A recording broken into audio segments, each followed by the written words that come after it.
in the night, your heart fills with dread. Probably a murderer who wants you dead. It could be a ghost, a demon, or worse. Perhaps you're the victim of a witch's curse. It's hopeless, you're doomed. You'd call a priest if you could. You'd rather just listen to who? Sinisterhood.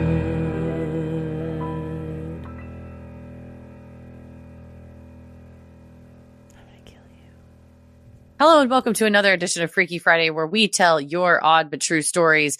It is Friday, February 7th. It's the first Friday in February. January is technically over, and it's the first Friday of Black History Month, which, while the federal government canceled it, we all still celebrate. Oh boy. Yeah. Well, we all made it through January. Indeed. We did. So barely. Hopefully February brings brighter news. That's what we're hoping for. Yeah, absolutely. And you know what? That's the small acts of resistance of being like, no, I still will celebrate this. I'm going to go watch some good art or read a good book by a Black author or something like that to just celebrate in the joy when it's an otherwise unstoppable onslaught of horrific news that comes straight down the pike. I'm taking a lot of joy from watching the congressmen and women just rail RFK Jr. or anyone else that, I mean, he doesn't know enough to argue back. So it's embarrassing to watch. Truly. I like, as an attorney, I always love for someone to go, is it true that you said, whatever vaccines cause your ass to turn around backwards to your front part? And he's like, I don't recall ever saying that. And they're like, here's a recording of it. And it's like, here's a giant poster that we're going to hold up with your picture and the quote. So while, we have those onslaughts, there are some fun moments, I guess, too. Well, we have a fun moment coming up. Oh, yeah. Let's as of today. Today's the day That the tickets are on sale. Get your cabins and let's go. So in case you don't know what we're talking about, it's the announcement we made last week, but that's okay. You're here now. We'll tell you. I know that as you listen to this, you have wanted to solve a mystery with us at sea while sipping pina coladas. The at sea is where at people sea. go, really? Solve a mystery with us, probably, but at sea and is you're like, a whole other level. You're like, wait a minute. And I'm like, while also possibly encountering an unidentified submersible object. And you're like, fuck yeah, I'm listening. in. So great news. Let's do it. We do. We have great news. We are part of Crime Wave at Sea 2025, a one-of-a-kind true crime festival. It's happening this November 3rd to 7th. We can't wait. There's going to be your favorite creators live on stage, exclusive collaborations, fan meetups, activities designed to connect you with other true crime fans, and what? We're sailing right through the Bermuda Triangle. It's leaving from Fort Lauderdale. We are also visiting Nassau, Bahamas, as well as one of these private islands. But I looked at the Bermuda Triangle and I looked at the sailing map, and at several points, we will be going through the triangle. And do we come out? TBD. And when we do, Heather and I both have Admiral hats. So we're in charge when we get there. We've decided. You're going to love it.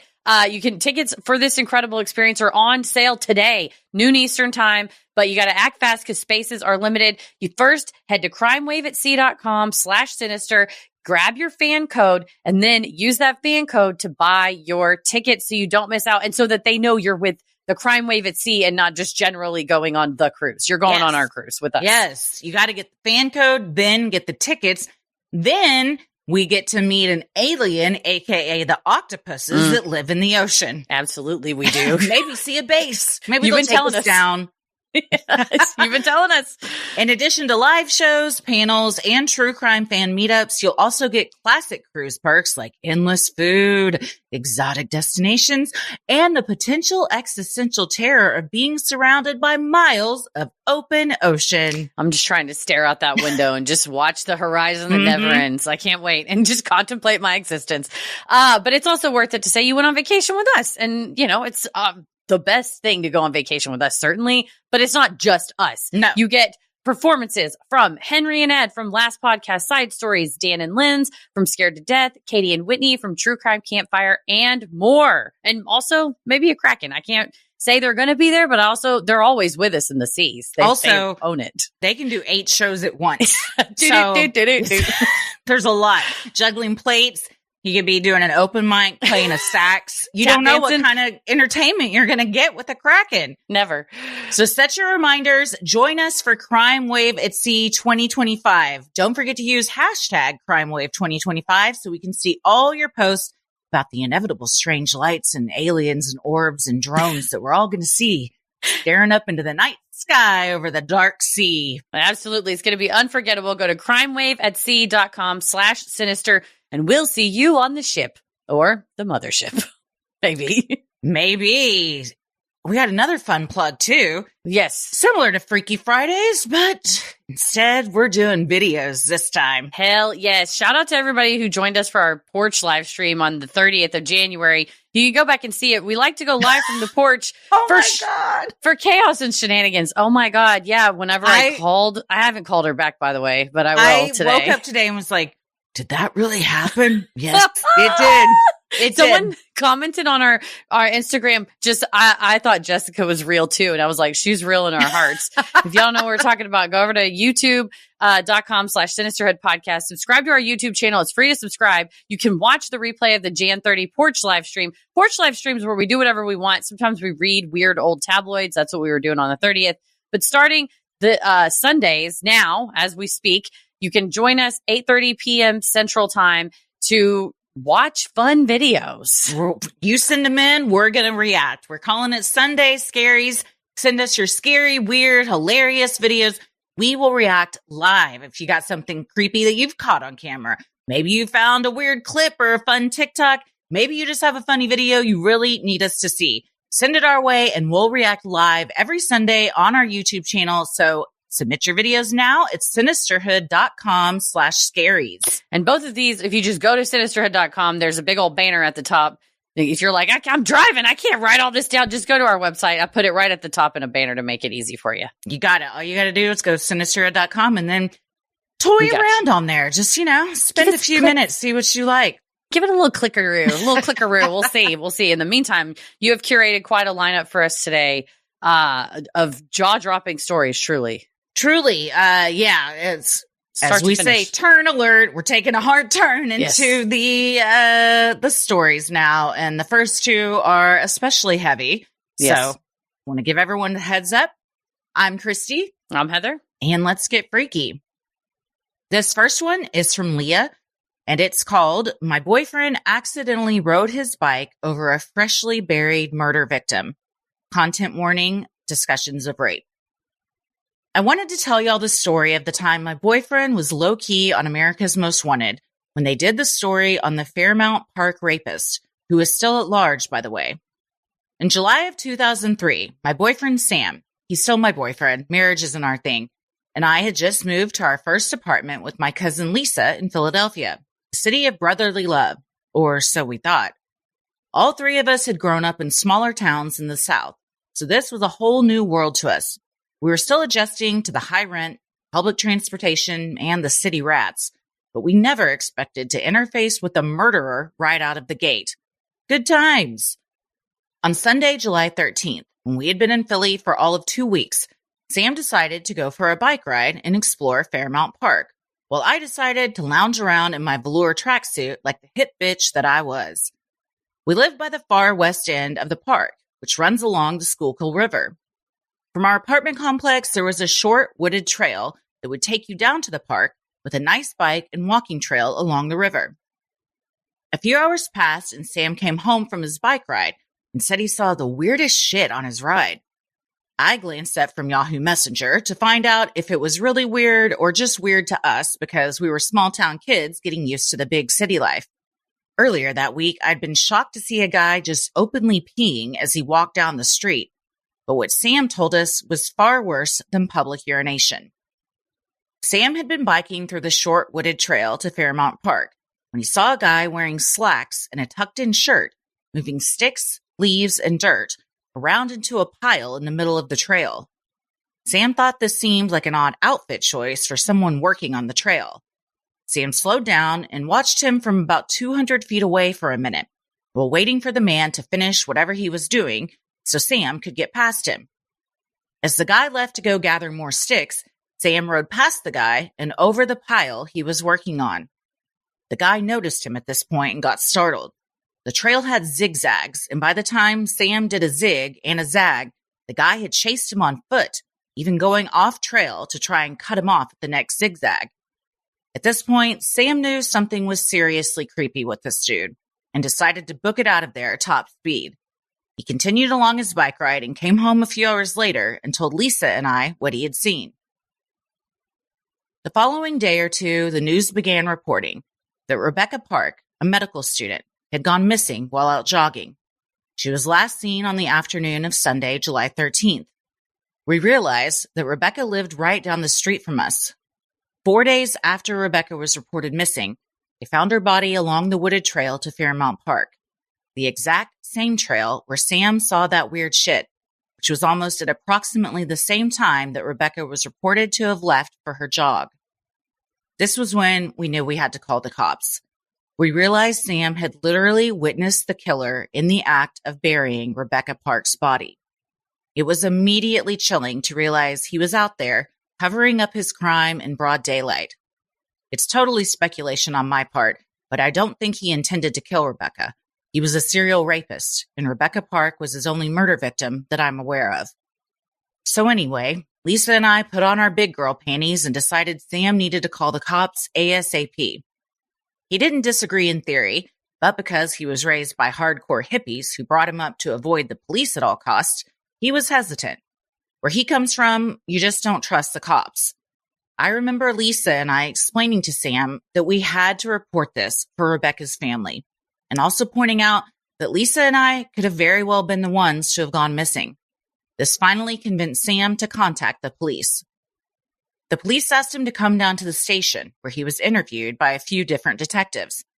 Sam experienced the detectives totally playing good cop, bad cop with him to see if his story changed at all. They even had him work with a composite sketch artist to explain what the guy looked like. After it was over, Sam came home a little rattled, but he did feel like he had done the right thing.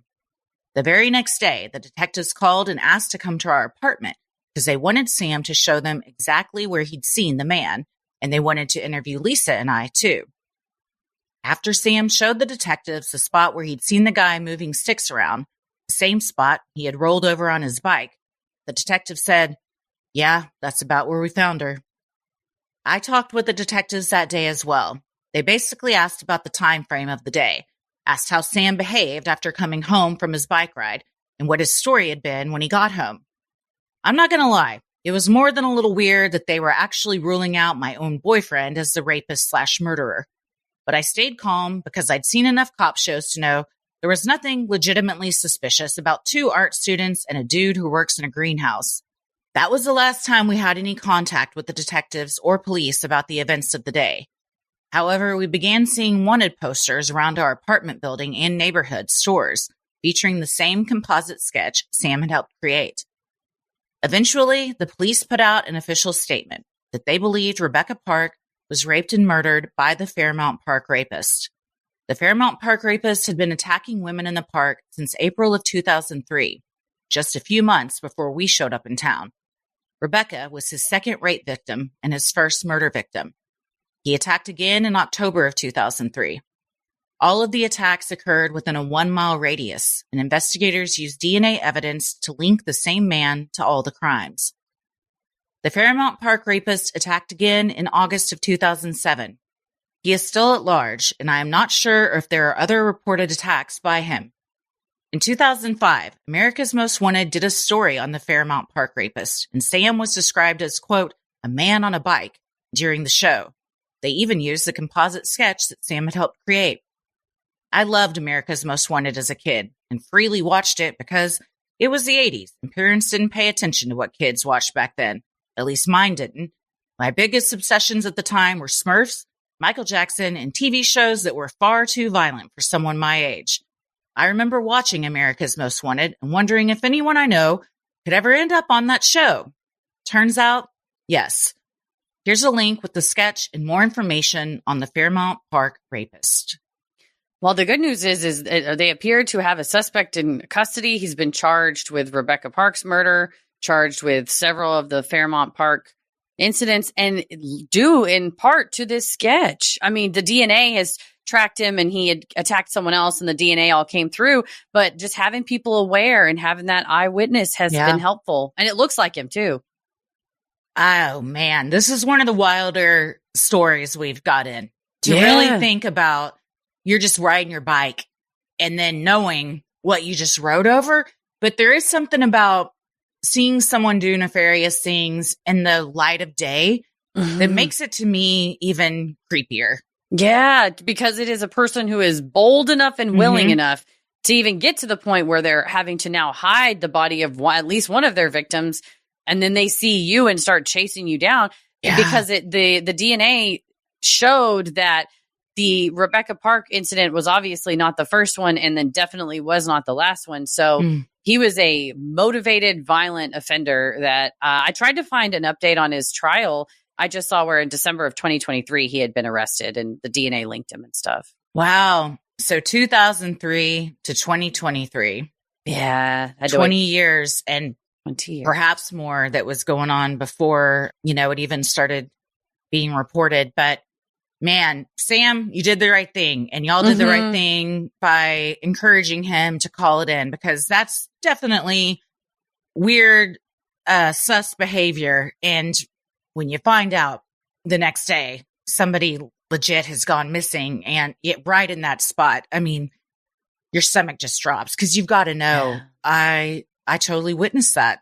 Right. And especially if it's not, a guy was, putting sticks together and I rode past him and, stopped and he was like, I'm just building a fire. And you kept going. But it's like a suspicious person was acting suspicious and then physically chased me. I think in a situation like that, calling the police and just telling them what you saw in case it's helpful is the right thing to do. Especially, I appreciate whenever, Leah brings up like, this is to help whomever that woman was. Like there are hundreds and thousands of people that love her and want to know what happened. And if you could be a little part of that. And again, like I said, looking at the sketch against who was finally arrested in the DNA match, that is a spot on, like good for you to have that, be able to describe a person that well. Oh yeah. The sketch definitely, sketch artists are amazing. They really are. To be able to just like someone describe to you what they had seen and then you can just like draw it out to be that spot on is wild. Like, no, the eyebrows are a little bit higher and like more pointed down and they're like, okay. And like, work on it's amazing. It's amazing. So yeah, but these two, if you saw for Sam. One of the, if you would know it was the person, if you saw that sketch and then. So yeah, well, good for you, Sam and Lisa and Leah, all of you. I hope you're staying safe and good on you for looking out for other people. It's easy to not want to get wrapped up in stuff like that, but it's the right thing to do. So good for you. Definitely. Sinisterhood will be right back. Oh, when you think of the cold, cozy winter night outside and how warm and cozy inside, you got your show, the TV glow going, hot cup of cocoa, the coziest bedding and snugglies around you. That's my ideal snug as a bug in a rug, as my dad would say. Yeah, absolutely. I love my bed. Yesterday, Ellie goes, "What's your favorite thing you have?" Like a thing, and she was, Great question. I was like, "So not y'all?" And she's like, "No, like your bed or your." And I was like, "Bed is the first thing you like it's cozy as fuck." And let me tell you why. Like she's not wrong, because even before Boll and Branch was a sponsor, I had already built the coziest bed imaginable with them. They're the makers of the iconic bedding that will change the way you relax and sleep. Start with Boll and Branch's best-selling signature sheets. They feel buttery, breathable, and get softer with every wash. Somehow they really do. I don't understand it, but they do. The sheets are the perfect foundation for better sleep, and you can easily add Boll and Branch's bed blankets, duvets, and quilts without making your bed feel heavy or hot. I do need to give you a disclaimer, everybody that's listening, because once Christy recommended Boll and Branch to me and I got him, I cannot go back. You can't retreat. Even if you go to a hotel, you're like, this is not Boll and Branch. And it could be the nicest hotel. It's still not Boll and Branch. It's not. So, and the duvets they have different weights. So if you live in a place where it's really cold, you can get a heavier one, or hot, you can get a thinner one, because I always struggled with, this is too hot for me, but I want the feathery, nice duvet. Well, Boll and Branch has you covered all the way. The way I sleep through the night. You can try Boll and Branch sheets for an entire month. Seriously, you can wash, style, feel the difference for yourself, risk-free. I said you're never going back, but if they don't change the way you sleep, you can send them back for a full refund. Now's your chance to change the way you sleep with Boll and Branch. Get 15% off plus free shipping on your first set of sheets at bollandbranch.com/creepy. That's Boll and Branch, BOLLAND branch.com/creepy to save 15%. Exclusions apply. See site for details. Well, this next one also deals with the subject of rape. From the subject line, dinner with an alleged serial rapist. And this is from Kai. Dear Heather and Christy, hi ladies, spouses, children, and pets. Longtime listener and patron. First time writing in. You guys are my favorite podcast, and I could go on, but let's get into it. My husband is a physician's assistant in Kansas and has worked at several different hospitals over his career. Over a decade ago, at his first job out of PA school, he and I were invited to dinner by the doctor who was the head of his program at the time, Dr. Fred Tanzer. This was a friendly work dinner with my husband's boss at a very nice steak restaurant in town, so I was happy to go and be supportive. Although I've now gone to many of these kinds of dinners, we've now been married 10 years, this one still sticks out in my memory because I did not like this guy at all. It was dinner with Dr. Tanzer and his wife and me and my husband, so just the four of us. I remember him as being super pompous. He talked the whole time, and he frequently talked over others at the table. I also just kind of got the vibe that he didn't think super highly of women. I remember feeling sorry for his wife and just trying to enjoy the food and get through the dinner. I also remember telling my husband afterwards that I didn't want to have dinner with that guy again. Fast forward over a decade to a couple weeks ago when news breaks that Dr. Fred Tanzer has been arrested by the FBI in Ohio and is suspected to be a serial rapist. He has reportedly been linked through DNA evidence to a violent rape in 1989.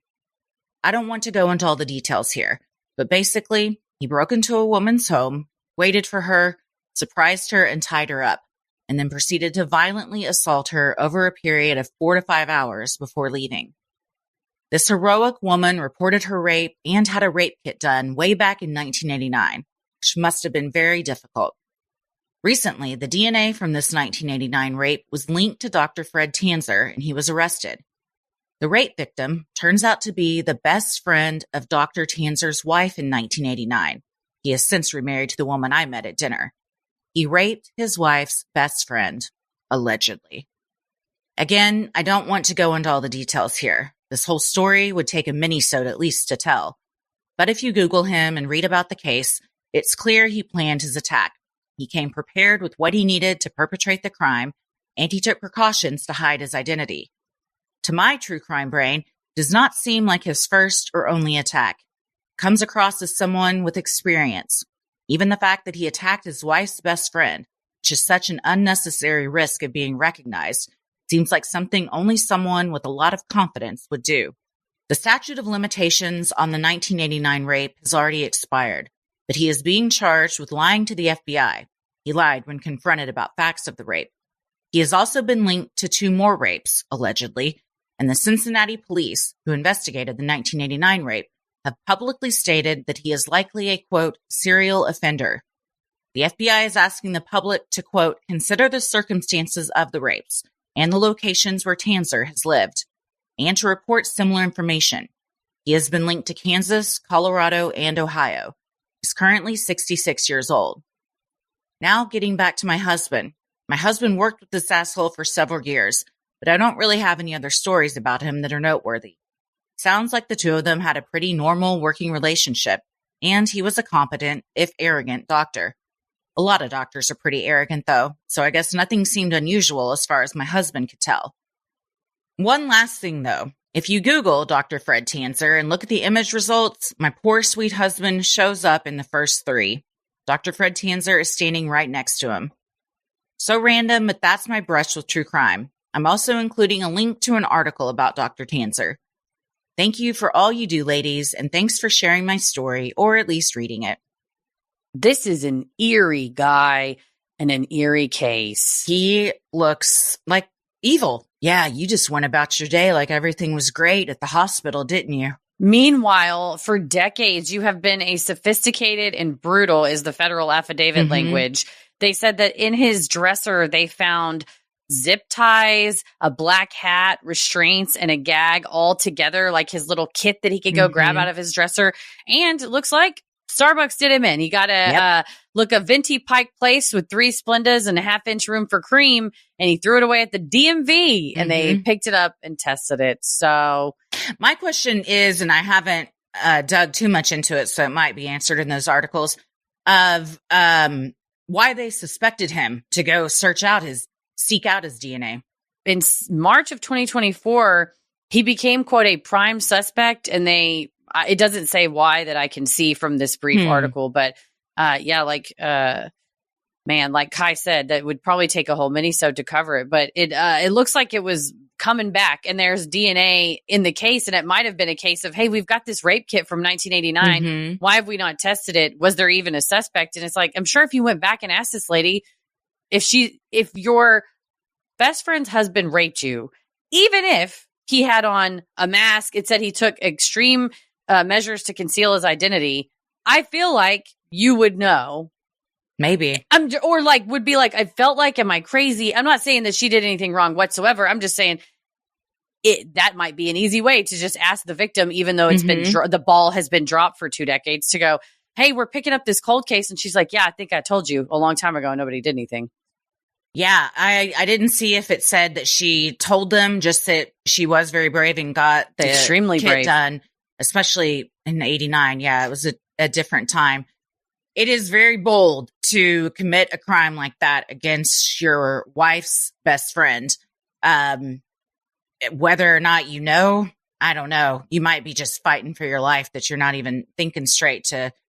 But if they go back to her later and say, did you happen to know any of these people back in the day? And she's like, oh, yeah, that guy was my best friend's husband at the time. Yeah, well, there's exactly. a connection. No, definitely. They also said the 2 additional victims came forward that accused him of repeated druggings and rapes as recently, as that 2.5 years ago. It's not like this was I think you should still go to jail for something in 1989. The fact that the statute of limitations run is also disgusting, but that's a soapbox for a different day, because I don't think he should just, you beat the rap for long enough, so we'll let you go. It's like, totally no, but agree. Good news is he'll remain in prison while awaiting trial. And I imagine if you're charged by the FBI with DNA evidence, you are not getting out ever again. I hope not. If that was 1989, they also found a kit, and then more victims have come forward. Like with the first case, I just think how many more that we don't know about, Certainly. Or maybe that will come forward. Some may not even be around anymore. It's, I hate the statute of limitations. I don't want anyone to get away with stuff like this. For sure. And anytime I find out, I'm like, this motherfucker for 20 years just was roaming the streets, doing whatever he wanted. Living his life, being a doctor, having holiday parties, yucking it up with his coworkers or whatever. But we cannot overstate the value of that, the bravery of that initial 1989 victim to have that. You probably just get beat down over the years thinking nothing's ever going to happen. And of course, justice delayed feels absolutely like justice denied, but it's at least, something. And ideally it will serve as a warning to law enforcement to go, listen, when this happens, you've got to doggedly search for these people, because clearly if it was as soon as 2 years ago, they don't fucking stop. It doesn't matter if they're in their 60s. They will not stop. Same with the guy from the Philadelphia area in the prior story. They don't stop in 20 years. They get better at it, in fact. So unless you're like the Golden State Killer and you literally become so old you can't. But look how long it took for them to catch him, also with the discarded cup in the trash outside his home. Rex Heuermann style with the pizza in New York City. So I'm glad that cold cases still get attention, because it very clearly has to do with current public safety. It's not a waste of taxpayer funds to clear the backlog of rape kits. In fact, it's a huge, huge investment in public safety to clear a backlog of rape kits, because it gets rapists like Dr. Fred Tanzer off the streets. Yeah. It's hard to think of someone doing that one time, you know? Like having a whole kit. Yeah. Yeah. Or anyone in it like this. You're like, this wasn't the first and this wasn't the last. And regardless of when it happened, even if the 1989 was the only one they could tie him to. I know a lot of states have statute of limitations. Some don't, but we should all move towards zero statute of limitations on rape. Certainly on sex crimes, absolutely. And especially it's silly to me that murder has no statute of limitations when oftentimes cases of murder perhaps could be justified. There's never a justification for rape and sexual assault. So why would one crime be treated differently than the other? It doesn't make sense to me. Well, thank you so much for sending that in. And this is another testimony to women's instincts, man. Yeah. You knew from the minute you saw him, like, this guy sucks shit. You're like, something in my spine is tingling in a bad way. Like, makes you kind of sick and like, danger, danger, poison, poison, get away. Yeah, your gut was right. He doesn't respect women. And the amount of time that you spend with someone at dinner, you garnered that. And it's definitely a prerequisite to being a sex predator, not to respect women. Well, thank you so much, Kai, for sending that in, and Godspeed your husband having to work with someone like that. Just going back later and being like, God, I stood next to that man and he had just done this the night before. Right. Like he was always kind of like, I didn't like him. He was kind of an arrogant jerk, but like the eeriness to know that he just scrubbed up and came in the next day, it's bone chilling. It is. It is. Sinisterhood will be right back. When was the last time you needed to go to a doctor, but you pushed it off? Perhaps you've made one of the ready-made excuses. I'm too busy. It'll just go away on its own. Or, I don't know which doctor to go to. Is this a rhetorical question? Because the answer for me would be just a few days ago. But then I remembered, I don't have to be anxious about this. I can just go to ZocDoc, where I easily changed my insurance right there, uploaded the new stuff, and found a doctor that still took it or made sure that my existing doctor still accepted it. It was so easy. Booking a doctor appointment can just feel so daunting, but thanks to ZocDoc, there's no reason to delay. They make it so easy to find and book a doctor who's right for you. ZocDoc is a free app and website where you can search and compare high-quality in-network doctors and click to instantly book an appointment. Someone recently told me, I'm feeling like I want to go talk to somebody. And, I'm not really sure about this, issue that I'm personally, my physical issue I'm having. I said, ZocDoc.com, baby.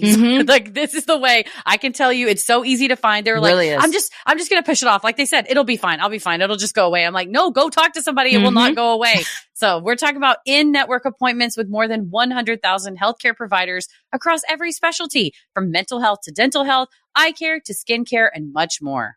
Plus, ZocDoc appointments happen fast, typically within just 24 to 72 hours of booking. You can even score same-day appointments. You can filter specifically for doctors who take your insurance, are located near you, and treat almost any condition you're searching for. So stop putting off those doctor's appointments and go to ZocDoc.com/creepy to find and instantly book a top-rated doctor today. That's ZocDoc.com/creepy. ZocDoc.com/creepy. Well, speaking of bone chilling, this next one is from Carrie, and it is called The Time I Lived in a Haunted House. Hey, y'all. I just wanted to say first that I appreciate y'all's humor, intelligence, and hard work you put into your podcast. I work in orthopedic surgery, and I drive 3 hours a day for work. So I definitely appreciate y'all and your podcast very much because it always keeps me entertained, informed, and awake for my drive. And if you've noticed a huge uptick in listeners in East Tennessee in the past 2 years, you can definitely blame me. So to get to my story, I moved out of my parents' home in the sticks when I started college around 15 years ago. I moved into this awful duplex that was surrounded by drug dealers. Now keep in mind, I am from the Appalachian Mountains, where it takes an hour to get to a grocery store, Walmart, any kind of fast food restaurant, much less move into a house surrounded by drug dealers.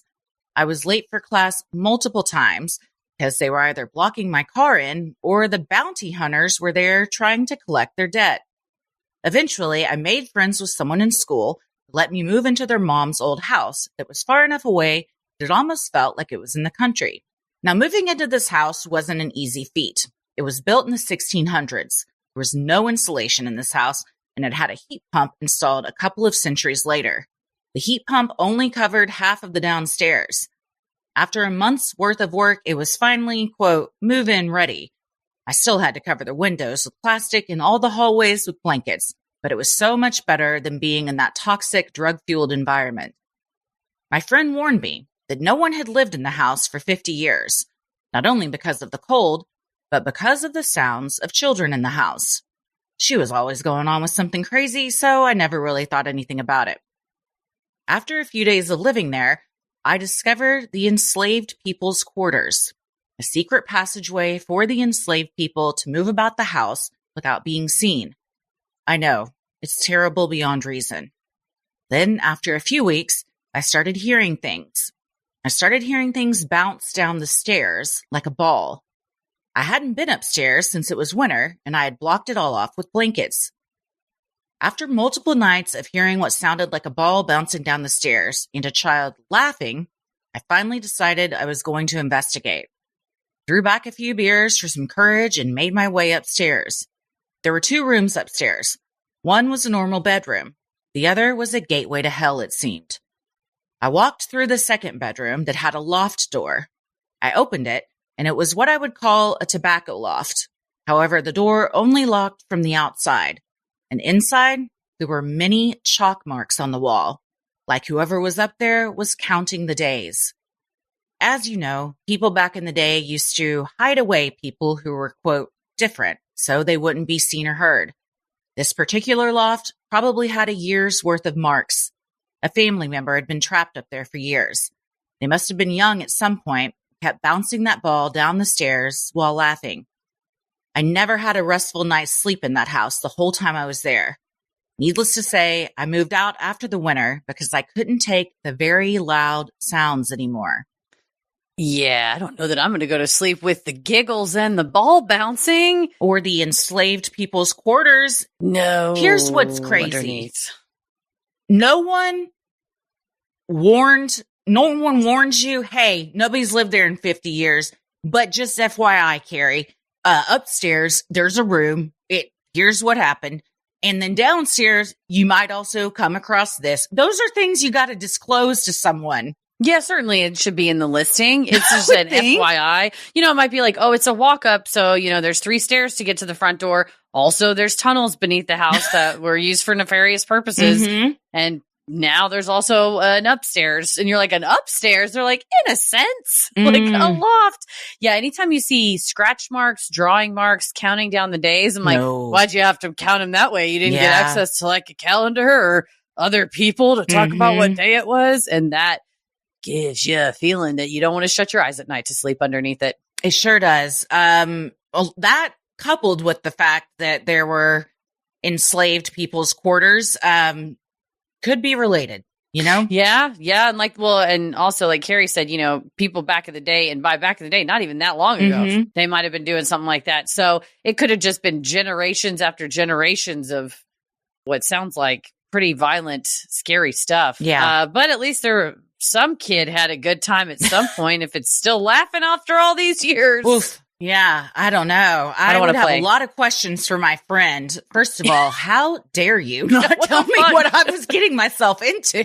Yeah, my first question is, what the hell, man? Unless they didn't know, and then you're like, well, I've got some news for you. I did a little bit of exploring, and here's the deal. But surely someone, I don't know, man. 50 years is a long time for a place to sit still. And then if you're having to get it ready, you think that you would kind of look around and stuff, Yeah, a place like that's where you like go to open a floorboard and they're like, that's the original plans for the house. Something like that where they've just got nooks and crannies. Very cool places to visit and go to, perhaps not to live directly in. But you got to do what you got to do, man, when you're, looking for a place to kick it and you're like, well, I could have Dog the Bounty Hunter in front of my house every day or live with a ghost. I'm like, give me the ghost. And he sucks shit for his own reasons. So 100%. We definitely don't want to live where he's coming around. Give me the laughing ghost child 10 times out of 10. Mm-hmm. Well, Perry, I hope you found a nice, safe, ghost-free place to live after you moved out of there. Most definitely.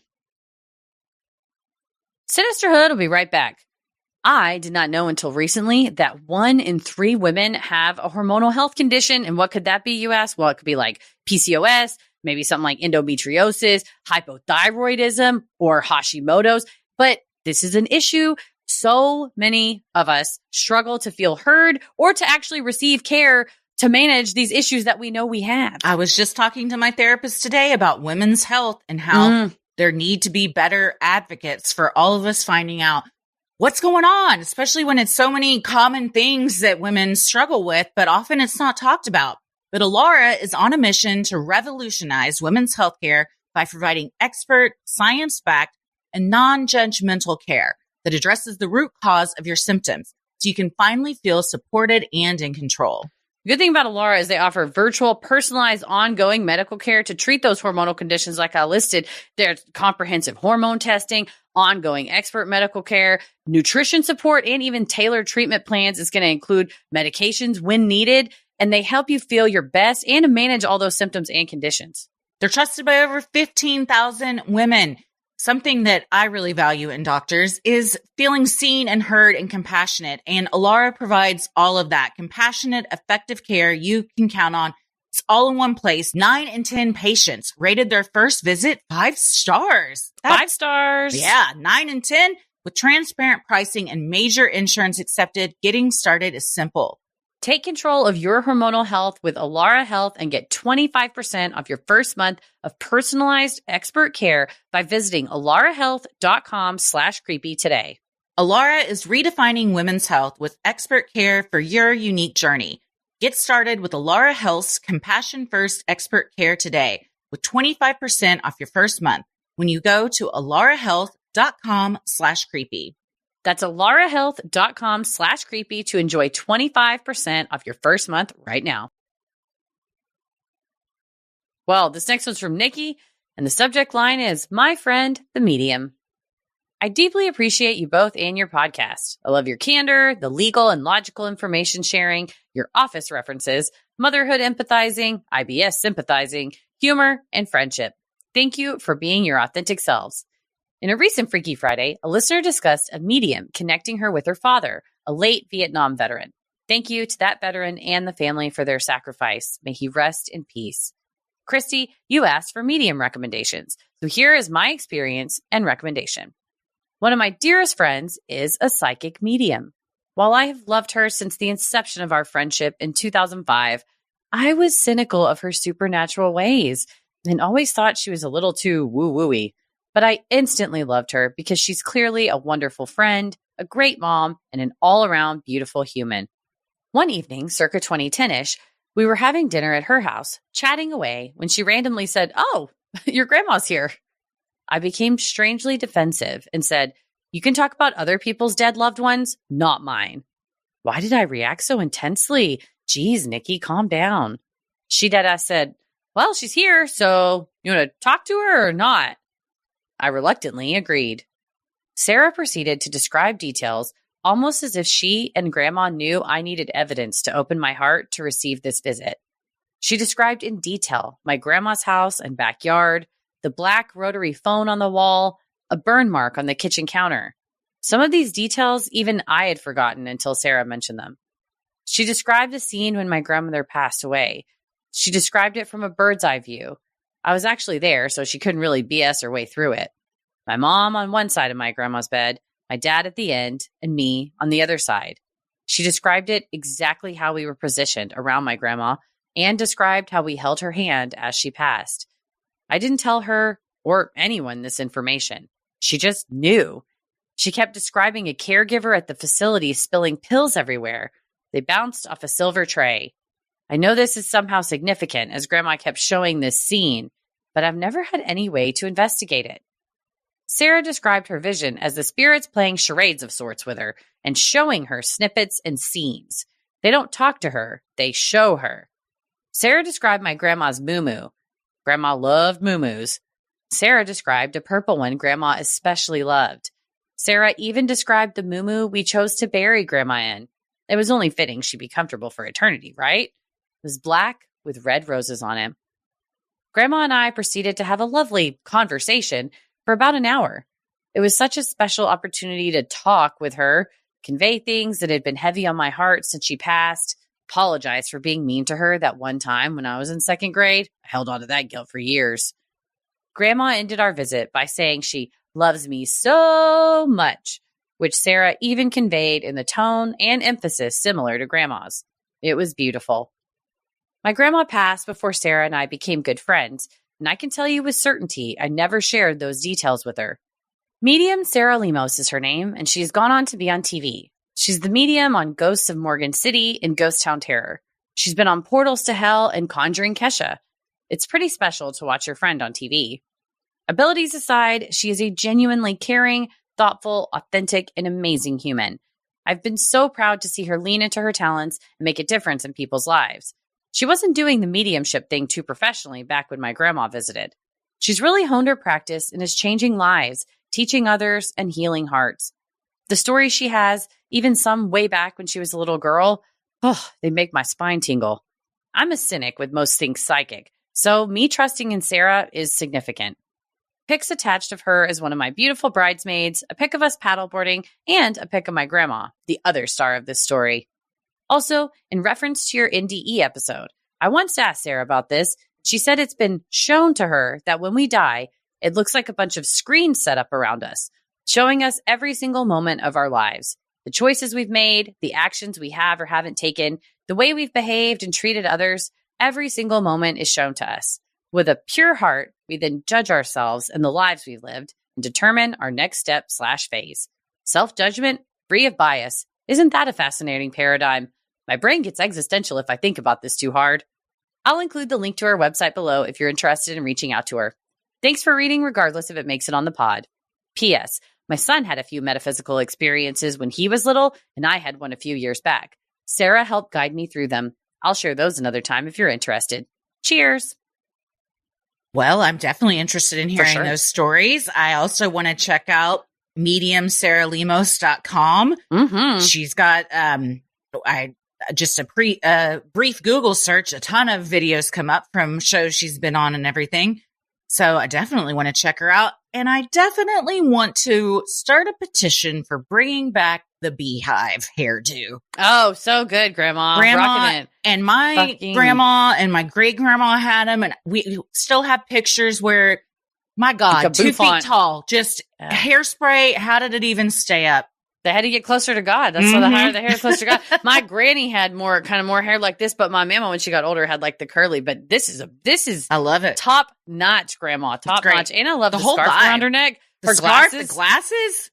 Honestly, like Grandma's 50 out of 10. Anybody could wear this now, and you'd be considered classy and chic and fashionable. It's timeless. Grandma's timeless. Yeah. No wonder she wanted to come visit you, because especially when Grandma's like, oh shit, you can see me?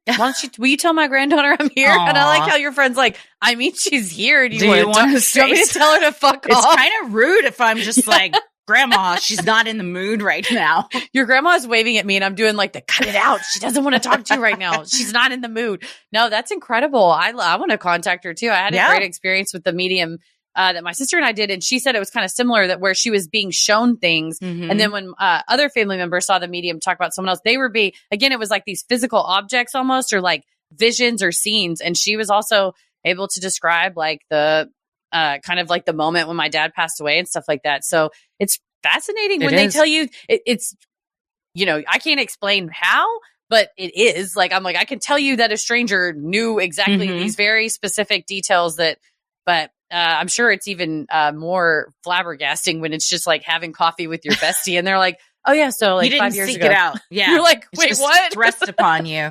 Especially if you're kind of a skeptic too. Yeah. I love that. I love her love for muumuus, and 100% you want to be comfortable for eternity. So y'all did her right. Heard. By burying her in what she was most comfortable in.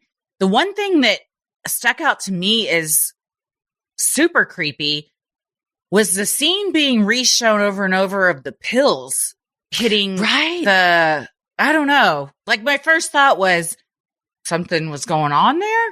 Or something weird, or an accident she remembers, or something. That is interesting to just be shown that scene over and over again. I don't know, maybe something to meditate on, or ask Grandma to show Sarah some more visions or something like that. Because, it's like, it's not go back and change anything, but it certainly would be curious why. Like, what's the relevance of that? Yeah. So fascinating stuff, though. But thanks for the recommendation. Yeah. We always love a good medium. Definitely gonna check her out. Thank you.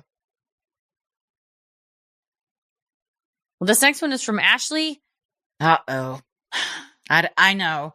And I had to include it because I don't want to believe it. I know you don't want to believe it. And maybe we can crowdsource what happened. This is hurtful to me in a deep level because of my obsession with this person. Let me just start off, if I may. If you haven't seen the movie Mrs. Winterborn, I know I've talked about it before. It's talked about it noir crime movie / also romance. It's so good. I've never seen it. I gotta watch it. Shirley MacLaine is in it. It's underrated. It's so good. So anyway, didn't really start my love, but definitely helped stoke. I mean, I've rented every one of this man's videos from Hollywood movies, so crushed we are. But nevertheless, Ashley lets us know, subject line, sorry, Brendan Fraser is an asshat. Uh-oh. On episode 328, you both said how amazing of a person Brendan Fraser is, and I am here to tell you that in my opinion, after my encounter with him, it may not be true.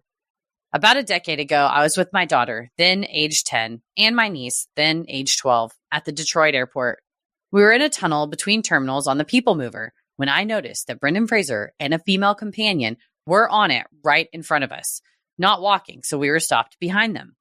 I pointed him out quietly to the girls, and they were like, George of the Jungle, gasp!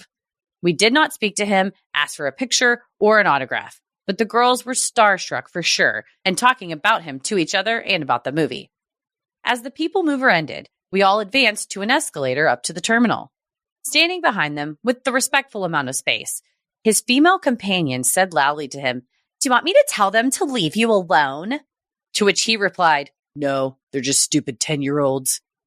This enraged my fiery little niece, and she yelled out, I am not 10, I just turned 12. Like being called stupid wasn't the insult. They started walking up the escalator at this point and went on with their travels. I was honestly livid. These girls loved that movie and thought that he was a movie star. Well, that changed for us all that day. He had 3 minutes to be kind to 2 young fans. Instead, he was rude. Not that stupid is the worst word he could have used, but to say it about and basically right to 2 young, now former fans was mean and short-sighted. So, yeah, he may not be the greatest. Maybe he was having a bad day or rough travels or just received sad news, but it's my opinion, it's always easier to be kind than to be mean. I am the same listener that sent in the Miranda Lambert story. Maybe my run-ins with famous people being rude is my problem? Nah, I don't think so. I hope it was only just these 2 stories because my experience with Clint Eastwood was lovely. I hope I didn't burst your bubble about Mr. Fraser. Keep it creepy, Ashley. Well, Ashley, you kind of did. But, I'm going to chalk it up to he was having a bad day. I get it. If anyone also called my kids stupid or anything like that, I would also immediately be like, well, I'm going to burn all your DVDs I have and I'm unfollowing you on everything. It's like, what do you mean you pushed Brendan Fraser down an escalator? He called my niece stupid. I had to push him down an escalator. He'll be fine. No, that does suck though, because even if it's like the worst day, it's like you could either just be quiet or just be like, oh, sorry, kids, not today, but thanks. Like, it's like a small thing. You know what I mean? Not that we ever get like celebrity recognized, but whenever my sister's birthday, what's up, listener? If you're listening, also named Sydney, was like, hey, real quick, are you from Sinister? And I was like, yeah, man, what's up? It's so nice to meet you. Not, I'm having dinner. It's just some stupid person talking to me. It's like, you should always be excited that somebody likes your art enough to recognize you out in public, especially if they're being respectful. Like these kids, it's not like they were like, sir, can we have your... That's what's weird is the woman made it a big deal. Yeah. And if they weren't bothering him, I don't even understand the interaction. Maybe they thought the kids were bothering him. Either way, it's certainly not the right thing to say. Yeah, I'm not calling a kid stupid. Maybe they were running lines. Okay. Maybe it was a scene. Coincidence. Maybe they were filming. Maybe they were filming and nobody knew. And it just happened to match the age of your kids too. Who knows? How did it happen? We don't know. It just did. Well, thank you, Ashley. Glad to hear that Dirty Harry wasn't so dirty with you, but it sounds like everybody else sucks. Well, we appreciate you. And if anybody has any good Brendan Fraser stories, send those in, please. Also, I'm like, he's Canadian. Not that all Canadians are always nice, but like reputationally, they're better than us. Statistically, I feel like they are. Well, thank you, Ashley. Sinisterhood will be right back. Yo, yo, yo. Sound familiar? If not, we would love to tell you about our besties over at Creeps and Crimes, the conspiracy, paranormal, and true crime podcast hosted by 2 of the best, funniest, loveliest people on the planet, best friends, former college roommates Taylor Fentzner and Morgan Mounts. They're just the best. We've done some crossovers with them. They're so much fun to talk to. They're the type of people that you start talking to and you're like, we just met, but I feel like I've known you forever. I want to hear you talk about everything in the whole world. Well, if you do, every Thursday, Morgan walks us through a creepy case that has captured her attention, whether that's an alien encounter, historical haunting, government conspiracy, or a cryptid lingering in the woods. And then Taylor lays out a true crime case in the most ADHD-friendly way that she cannot get off her mind. Everything from infamous serial killers to cases that maybe you've never heard of.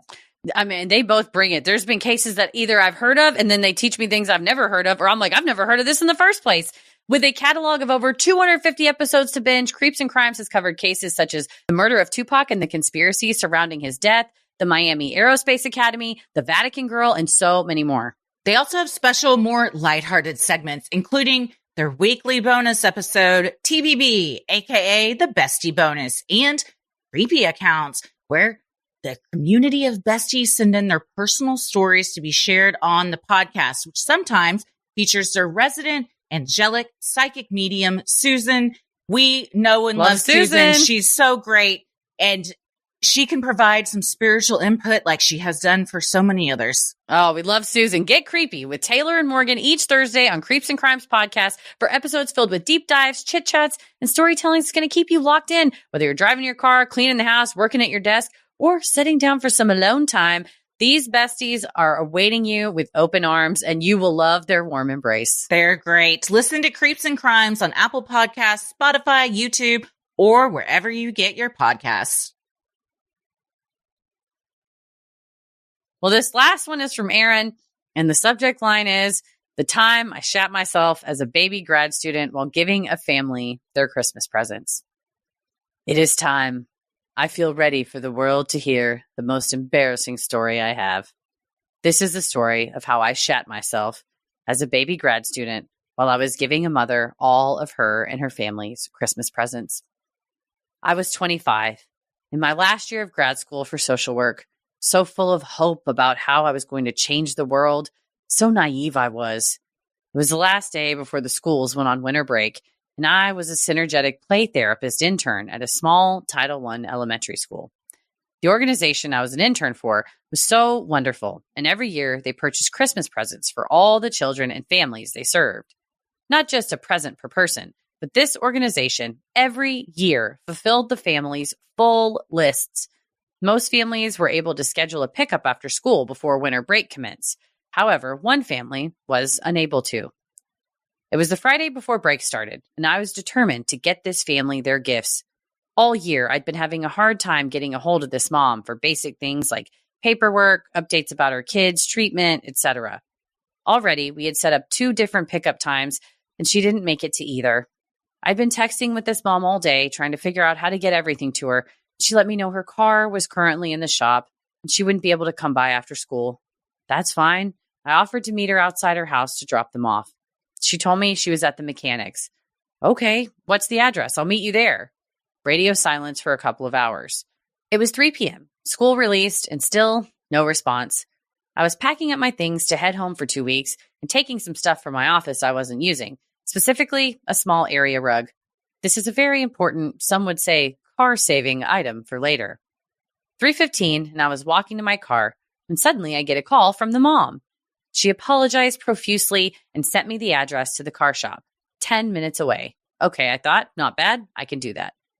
Drive to the shop and do a few circles around the block and see the mom flagging me down. I park. She again apologizes and states her car just finished up and she would pull it up so we can transfer the presents. Great. As she's walking away to get her car, I begin to feel a bit lightheaded, and I chalk it up to not eating lunch that day. No big deal. We started transferring the presents and chatting while we worked. A truly fun conversation and experience, and I was so happy that we were able to make this happen, as our kids are just the sweetest things. I begin to feel more lightheaded. My stomach begins to rumble. Okay, don't feel good, but we're finishing up and I'll get going home. The mom wants to chat a bit more. Oh God, I need to leave. My stomach is killing me.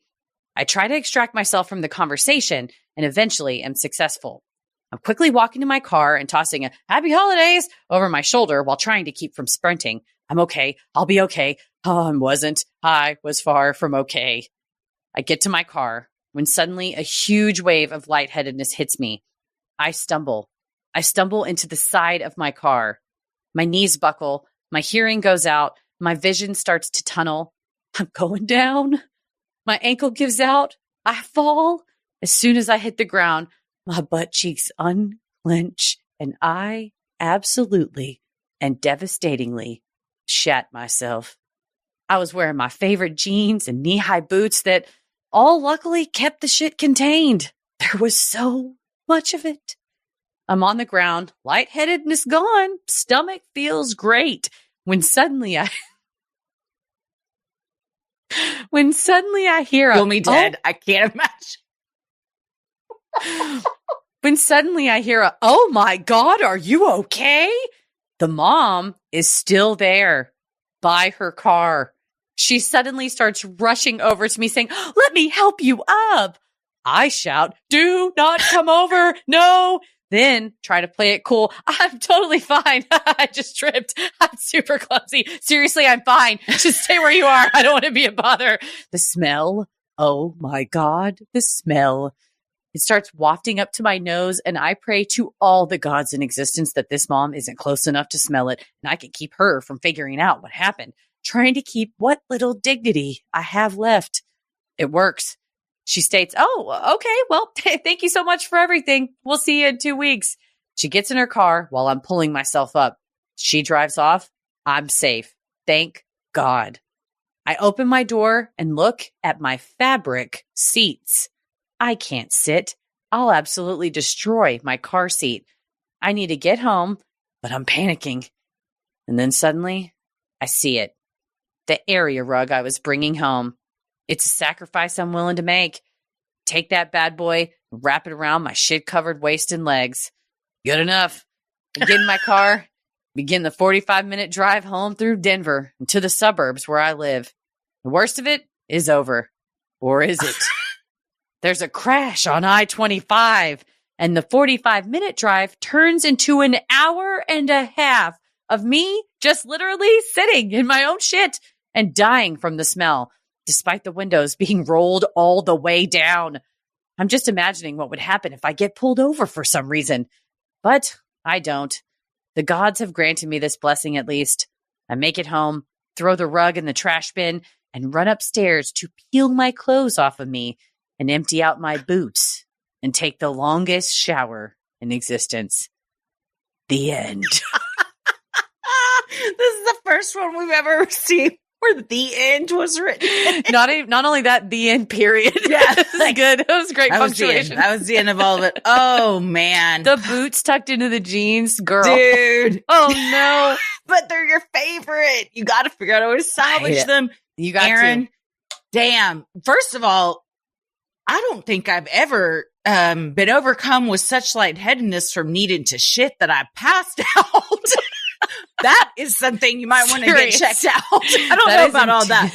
That's IBS. It's like intense IBS where it's like so bad you pass out. For real. I mean, maybe lightheadedness from not eating or whatever, your blood sugar is crashing. But then to simultaneous therewith, that is a cruel twist of fate. Man. Oh, man. You really lucked out, though, that you were able to keep her at bay because. So close. Yeah. It's a difficult thing. What do you do? You can't say, I just shit myself. Please don't come over here. Merry Christmas. No, all you can do is that sound of voice of like, no, you're good. Please, No, please. That she has the self-awareness and like the emotional intelligence to be like, oh, okay. You mean that. You mean, please don't come over here. Something is, she wants to be by herself right now. Jeez, Louise. Well, thank God you didn't lose consciousness totally to where she comes and just finds you passed out, bowels evacuated. Dude. Just dent in your car, knee bruised. It's just horrible. What a situation. No good deed goes unpunished, truly. That you're literally Santa Clausing. You were out of your way to get these to her, and you were punished like this. Or, maybe... I always like to think, well, I was late for some reason. Maybe that 5 minutes was between me and death. Maybe you shitting yourself and passing out prevented you from being in that accident that you had to then sit through in your own feces, which sucks. And let me tell you, when I had my experience, that is what I call it, the experience. My experience. I also had to drive home and also was like, if I get pulled over by a cop, what am I going to do? I did pull up next to a school bus, and those are way higher than a regular kids are just car. like, what's going on down there? And you're like, look away, children. Oh my God. Look away. Yeah. Oh. I like the idea that instead of the burnt toast theory, it's the shat pants theory. That's like, you shat your pants to keep you from being in a worse incident later. Like, oh, I burned my toast getting to work. I'm so sad. It's like, it might have saved you from an accident. Like, oh shit, my pants dropping off Christmas presents. Maybe it saved you from something else. Maybe it saved you. You know what? Oh, I wonder. Crikey. What a day. And I don't want you, Aaron, to get in your head about this. Don't. But maybe as the woman was beginning to come over, a downwind came upon her, and she thought, you know what? Not my circus, not my monkeys. I'm going to let this one go, and peace be with you.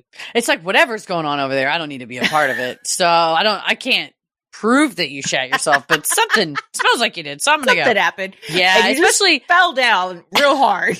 There was so much of it. Oh, girl, I'm so sorry. Oh, hard relate. I'm so sorry this happening. I am so sorry too, but I appreciate you sharing it with us, because every time one of you sends in a story like this, I feel a little less alone. See, so there you go. Thank you so much. It's a support group for sure. Power storytelling indeed.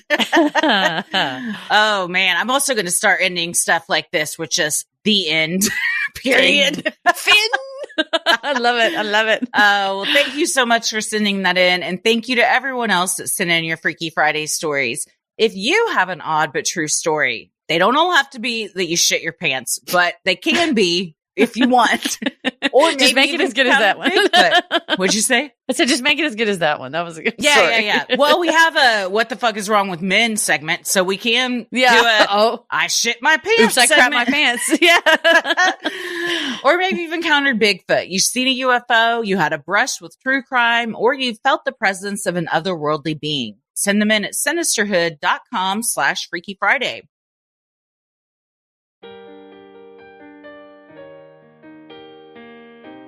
If you like our free episodes, you'll love our Patreon bonus content.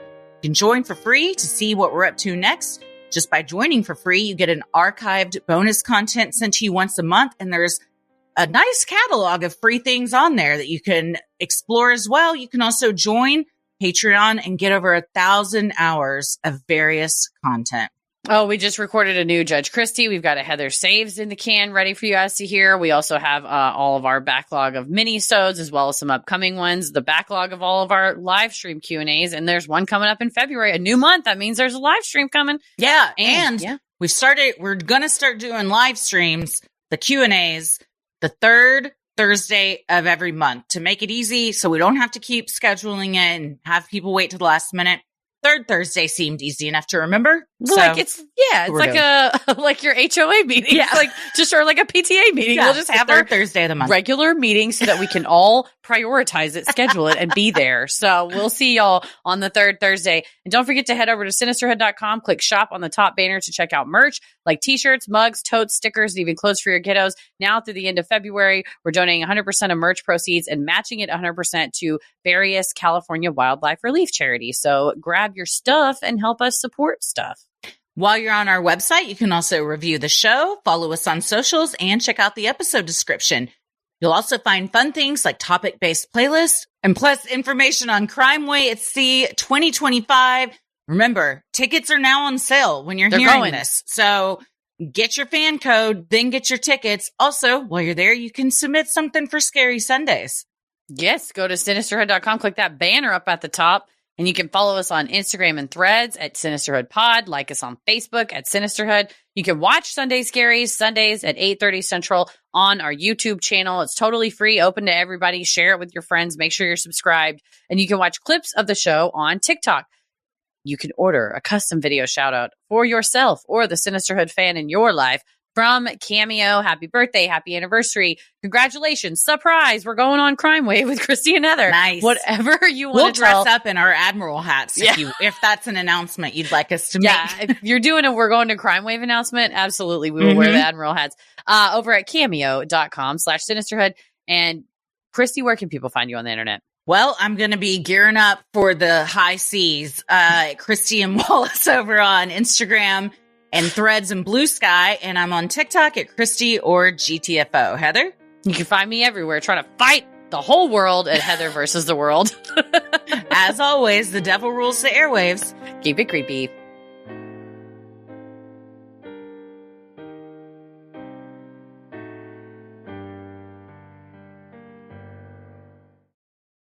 Sinisterhood.